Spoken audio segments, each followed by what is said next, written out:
আমি মুস্তাফিজুর রহমান, সাভার কাঠগড়া বাজার আশুলিয়া থানাতেই।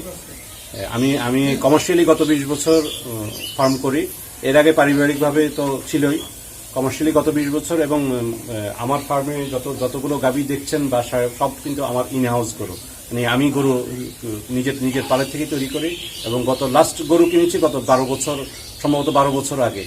আর এখন বাচ্চা যা আছে সব নিজেদেরই তৈরি, এবং যা গাভী আছে আল্লাহর মতে সব গাভী নিজেদের তৈরি। এবং প্রথম ল্যাকটেশনেই হাইয়েস্ট 32 লিটার পর্যন্ত ফার্স্ট ল্যাকটেশনে দুধ হচ্ছে, এরকম গাভীও আছে। এবং আমার কোনো গাভী ফার্স্ট ল্যাকটেশনে বকনা থেকে মা হওয়া পরে 24-25-এর নিচে কোনো গাভী নেই যে ফার্স্ট ল্যাকটেশনে এই দুধ হয় আল্লাহর মতে। সর্বোচ্চ 46 লিটার পর্যন্ত দুধ আছে আল্লাহর মতে। এবং 40+ অনেকগুলো গরুই 40+ দুধ দেয়।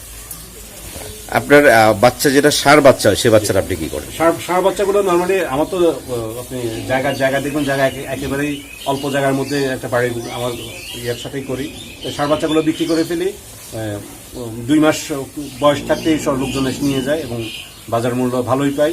আর নিজেরা এই যে দেখছেন, এই একটা ষাঁড় বাচ্চা নিজের জন্য রেখেছি। এটা হয়তো 2 বছরের মধ্যে আশা করতেছি 1 টনের উপরে তার বড় লাইভ ওয়েট হবে ইনশাল্লাহ। এবং সেটা প্রমাণিত। তার বার্থ ওয়েট ছিল 50 কেজি প্লাস। আর আমি আমার ফার্মে যে গাভীগুলো বয়স হয়ে যায়, হয়তো 6 ল্যাকটেশন বা 7 ল্যাকটেশন বা কোনো কারণে যদি কোনো সমস্যা হয়, আমি কোনো গাভী কিন্তু কারো কাছে বিক্রি করি না। কারণ কেউ নিয়ে ক্ষতিগ্রস্ত হবে সেটা আমি চাই না। এবং আমি ওই গাভীগুলোকে সরাসরি কসাইয়ের কাছে বিক্রি করে দিই এবং মাশাআল্লাহ ভালো দামে বিক্রি করে। 1,40,000-1,50,000 টাকা শুধু গাভীর দামে আমি পাই।